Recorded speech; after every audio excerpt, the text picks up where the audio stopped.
Now we are going to start with an important property of liquid, that is the vapor pressure. So what is a vapor pressure? So before studying the vapor pressure, I would like to make you familiar that what is actually a vapor and how it is formed. See, suppose you have a closed vessel like this, right? And in this we have water. In this there is a water, right? Then what happened? We'll see that as we know that water, that means liquid. Liquid also consists of molecules. According to kinetic theory, we have already studied that liquid consists of molecules. And we have already studied this also, that molecules are not stationary, they are in random motion. They are in random motion. So random motion means when they are moving here and there, so that means they must be colliding with each other. They must be colliding with each other. So due to this collision, that like whenever they collide, what does they do? They transfer energy. They transfer energy. This we have already discussed in the kinetic molecular theory, that liquid consists of molecules, they are in random motion, they are not stationary, they are in random motion, and when they are moving, they are colliding among themselves, and due to which like what they are doing is they are transferring energy from one molecule to the another when they collide with each other. So due to this, what happened when they transfer energy, so as a result some molecules will become more energetic and some molecules will become less energetic. Some will possess more energy, some will possess less energy. Then the molecules which possess more energy, that means, or you can say that due to collision the energy increases so much that those molecules are able to overcome their intermolecular forces between different molecules and they escape, forming the vapors. Right, I think you got it. See, in water molecules are constantly moving. When they are moving, let's say like let's make one molecule, suppose this is moving, it is colliding with the other molecule. When they are colliding, they are transferring energy. So let's say now this have higher energy and this has lower energy. So there will be certain molecules which will possess higher and some will possess low energy. So high energy one, what they will do, they will overcome their force of attraction and they will just you can say escape, forming the like they will just form a vapor. So this state which is formed is called as vapor. These are called as vapor.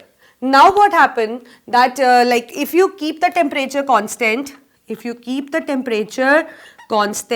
then what happened? Evaporation occur at a normal rate, and it you can write that evaporation occur at normal rate, but it is still occurring. So when the evaporation continues, then what happen? Evaporation continues means there will be so many vapors formed here, because as the evaporation is taking place constantly, it will result in the formation of many vapors. So when many vapors will be formed, they will collide among themselves also and also with the wall of container, and when they will collide, they will undergo a process of condensation.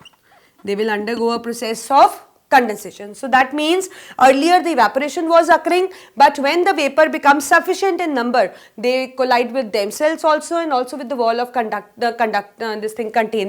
and as a result they get condensed. So you can say that with time evaporation increase, then when the vapor becomes sufficient in number, then condensation increase. Then what happened? There is a stage reached when there is an equilibrium achieved between the evaporation and the condensation.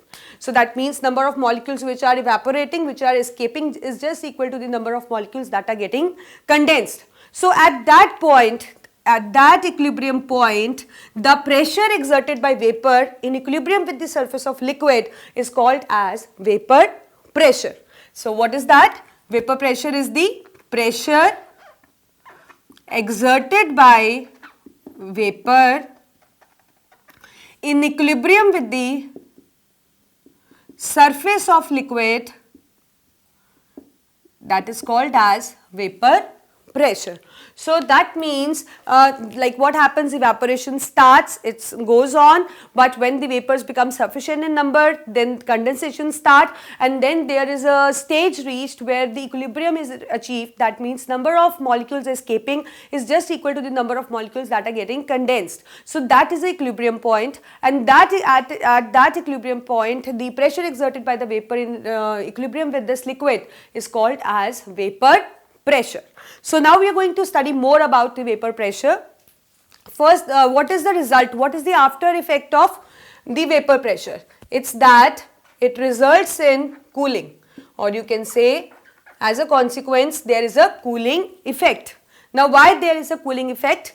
Because as I told you that when they were colliding, there were certain molecules which were more energetic and some were less energetic. So more energetic just escape, right? So that means this surface now has molecules which possess low energy, because more energetic ones have already escaped. So the left behind, those molecules which are left behind are less energetic. Less energy corresponds to low temperature, and low temperature means cooling effect. So that is the reason that as a result of this process, cooling is caused. That means as a result of evaporation, there is a cooling effect behind. So one common example I would like to share with you. Suppose suppose by chance you put some amount of petrol on your hand. You know that petrol vaporizes very fast when exposed to air. So when you put it in your palm, so it get vaporized. So when it get vaporized, your palm feels somehow cold. That means it becomes cooler. The result is that because it resulted in the evaporation of petrol, therefore leaving behind the cooling effect. So that means evaporation always leads to cooling effect. That means the surface which is left behind has less energetic molecules corresponding to the low temperature. That means the cooling effect.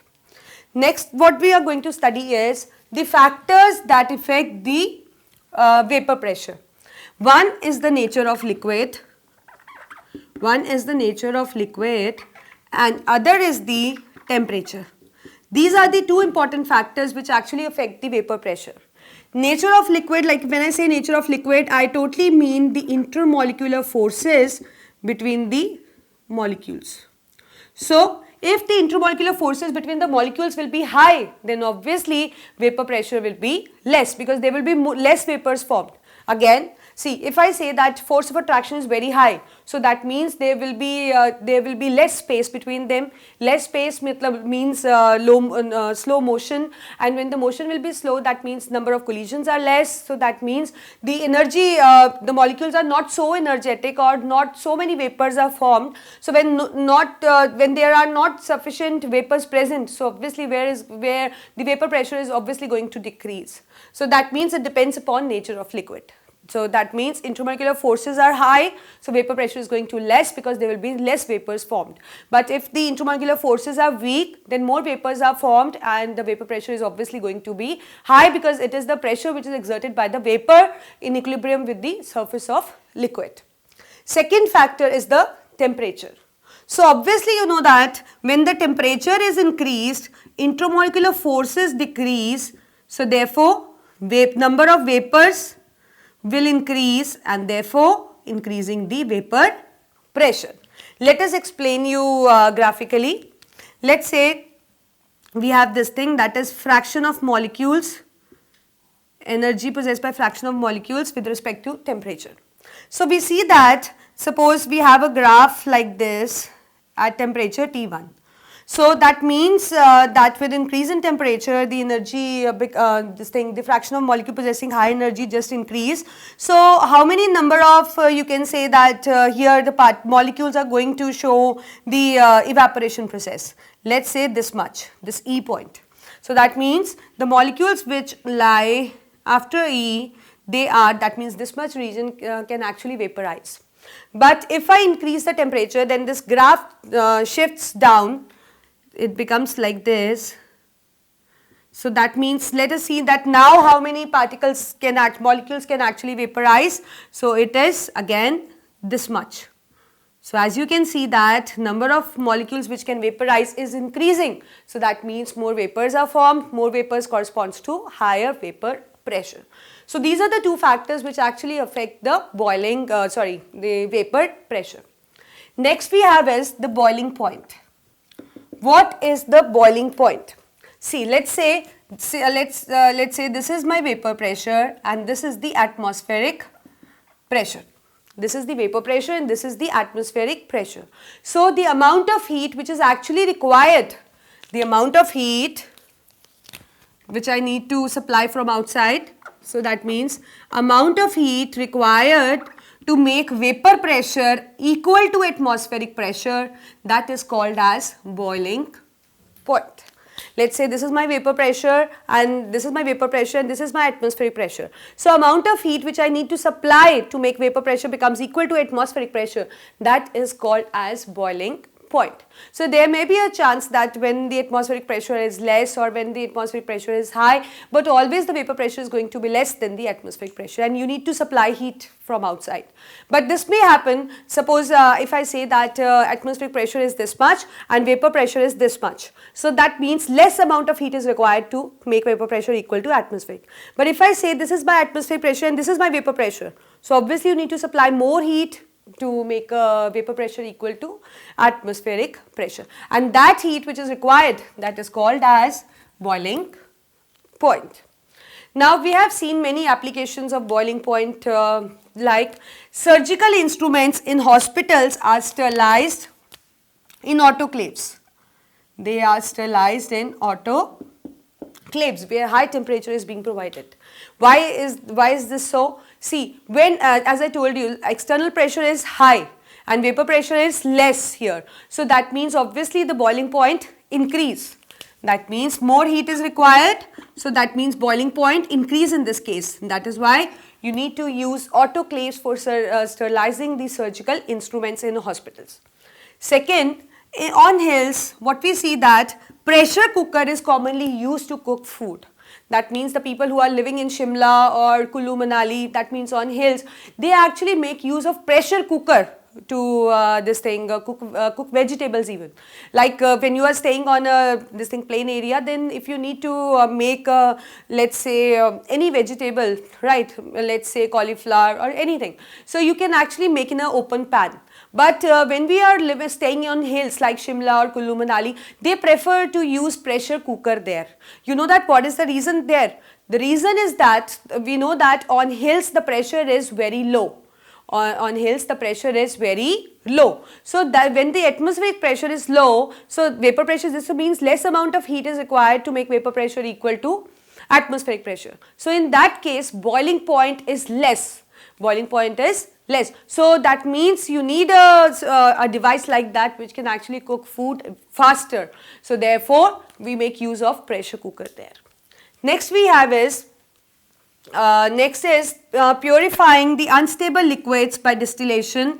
That means the liquids which are actually not stable, so they are actually purified by using the process distillation, which involve again the phenomena of this vapor pressure, atmospheric pressure and the boiling point. So these are the applications based on the boiling point, where you see that you are providing an heat to make vapor pressure equal to atmospheric pressure, and if the less heat is required, so boiling point is less. If more heat is required, so obviously boiling point is high.